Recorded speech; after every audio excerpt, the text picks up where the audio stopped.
नमस्कार दोस्तों, जय माता दी। आप सभी लोगों को नवरात्रि की हार्दिक शुभकामनाएं। अभी नवरात्रि के पावन पर्व चल रहे हैं और नवरात्रि के पावन पर्व में पेड़ पौधे में सारी शक्तियां जागृत हो जाती हैं। दोस्तों, पेड़ पौधे में देवी देवताओं की शक्ति बसते हैं।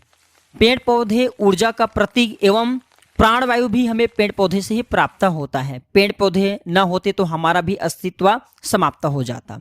विशेष प्रकार के कुछ ऐसे पौधे हैं जो कि चमत्कारिक शक्तियों से भरे होते हैं। पेड़ पौधे मानव जाति के लिए ईश्वर का वरदान है। नवरात्रि में कई सारे ऐसे पेड़ पौधे हैं जो व्यक्ति को न केवल शुद्ध ऑक्सीजन देता है बल्कि सभी प्रकार के कष्टों को दूर करता है, चाहे वह कष्ट शारीरिक हो, चाहे वह कष्ट मानसिक हो या फिर भौतिक कष्ट हो। अगर आप भी नवरात्रि में जल्द बनना चाहते हैं धनवान, तो इस वीडियो को ध्यान से देखना। आज मैं आप लोगों को जिस पौधे के बारे में बताऊंगा, ये पौधा चमत्कारिक शक्तियों से भरे हुए हैं। ये पौधा आपको खूब तरक्की दिलाएंगे। ये पौधा आपके जन्म जन्मांतर के गरीबी हैं, कष्ट हैं, इसे दूर कर देंगे। और इस पौधे को साक्षात माँ दुर्गा कहा जाता है। आइए मैं आप लोगों को कुछ पौधे के बारे में बताऊंगा, जिस पौधे की कुछ चमत्कारिक शक्तियों का प्रयोग करके, जिस पौधे से कुछ टोने टोटके करके आप अपनी गरीबी को मिटा सकते हैं, जन्मों की जो समस्या चल रही है उसे दूर कर सकते हैं। इस जानकारी से कई लोगों का भला हो चुका है। कई लोग निर्धन थे, निर्धन से धनवान बने, एवं कई लोग बिल्कुल ही खाट में पड़ा जो व्यक्ति थे बीमार से ठीक होकर के चलने फिरने लायक बने हैं। और मैं जो बात बताऊंगा ना, ये हवा हवाई बात नहीं बता रहा हूँ। मैं जो जानकारी बता रहा हूँ ये हवा हवाई बात नहीं बता रहा हूँ। जो जानकारी बताऊंगा प्रमाणित बताऊंगा, सत्य जानकारी बताऊंगा।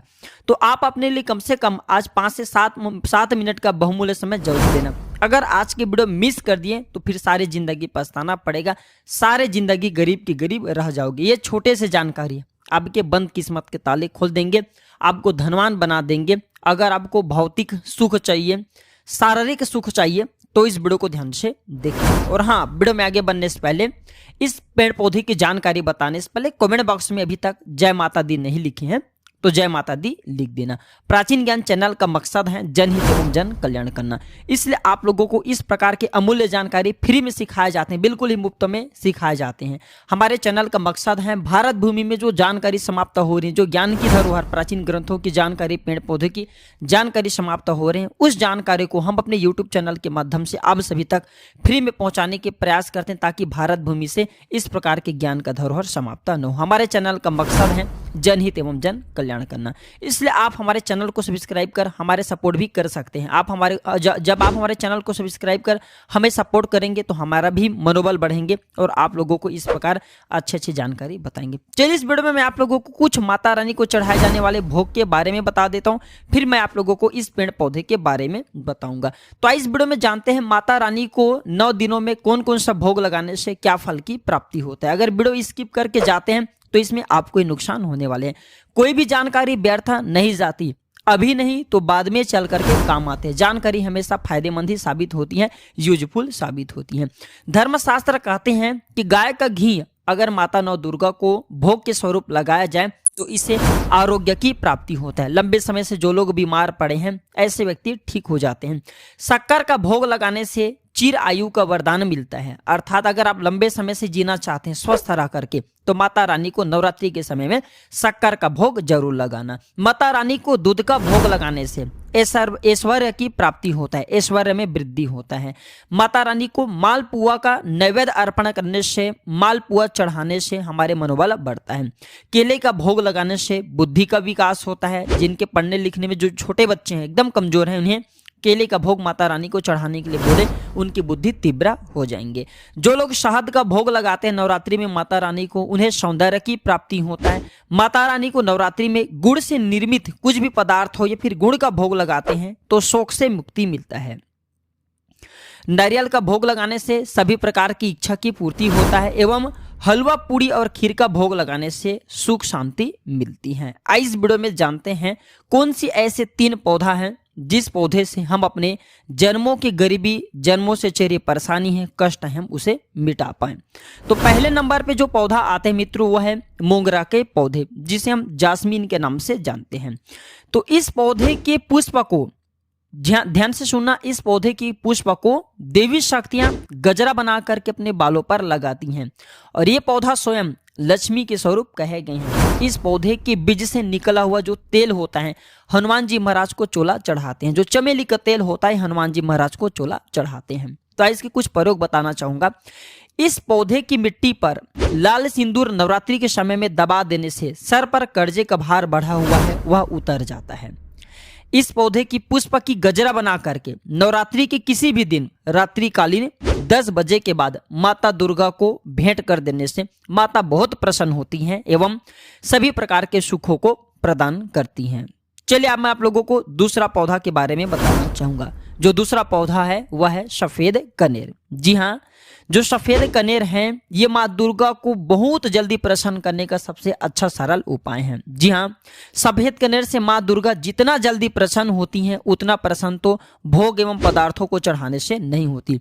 इसके एक पुष्प अगर नवरात्रि के समय में माँ दुर्गा को चढ़ा देते हैं तो 1000 यज्ञों के बराबर फल की प्राप्ति होता है।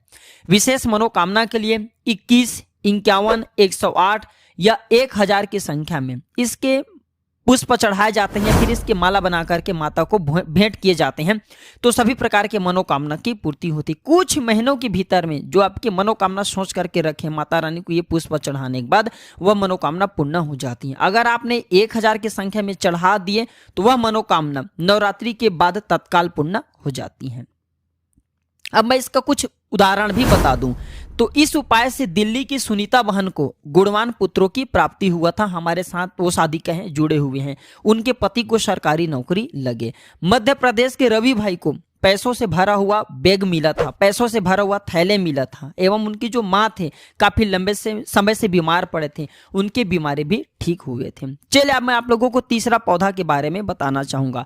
अभी तक कमेंट बॉक्स में जय माता दी नहीं लिखी तो जय माता दी जरूर लिख देना। जब आप हमारे कमेंट बॉक्स में जय माता दी लिखते हैं तो हमारे मनोबल भी बढ़ते हैं और आप लोगों को इस प्रकार अच्छे से जानकारी बताते हैं और पूर्ण एकदम रस के साथ, पूर्ण ऊर्जा के साथ, पूर्ण ज्ञान के साथ, पूर्ण निष्ठा एवं भक्ति के साथ आप सभी दर्शकों को इस प्रकार अच्छे अच्छे जानकारी बताते हैं। तीसरे जो पौधा है वह है गुड़हल। ध्यान से सुनना, एक गुड़हल का फूल नवरात्रि में माँ दुर्गा को चढ़ाने से 1 गौदान के बराबर फल प्राप्त होता है एवं सहस्त्र यज्ञों के पुण्य मिलता है। इस पौधे को माँ जगदम्बा की आशीर्वाद प्राप्त है।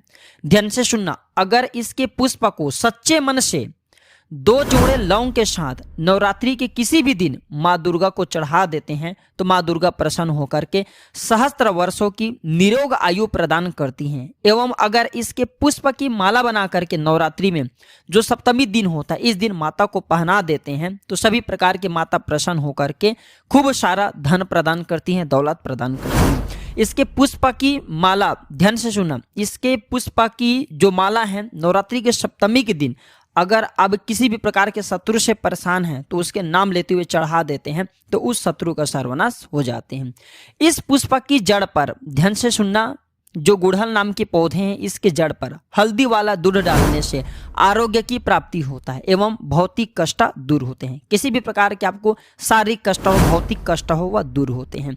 तो आप भी इन पेड़ पौधे की मदद से अपने गरीबी को नवरात्रि के समय में मिटा सकती। मैं जो जानकारी बताया हूँ ये जानकारी वनस्पति शास्त्र के आधार पर बताया हूँ, कुछ जानकारी धर्म शास्त्र के आधार पर बताया हूँ और कुछ जानकारी स्वयं के अनुभव पर बताया हूँ। तो आप भी वीडियो में बताए गए कोई भी उपाय को अपना करके आप अपनी गरीबी, दिनहीनता एवं किसी भी प्रकार के कष्ट से परेशान है उस कष्ट से छुटकारा पा सकते हैं। तो आज की जानकारी पर समाप्त करता हूं। इस जानकारी को अपने तक सीमित मत रखना, समाज कल्याण के लिए इस वीडियो को आगे जरूर शेयर करना। हो सकता है यह छोटे सी वीडियो किसी की जिंदगी को बर्बाद होने से बचा ले। वीडियो समाप्त करने से पहले कहना चाहूंगा, कमेंट बॉक्स में जय माता दी नहीं लिखे तो जय माता दी लिख देना। इस वीडियो को लाइक कर चैनल को सब्सक्राइब जरूर कर लेना। धन्यवाद, नमस्कार, जय माता दी।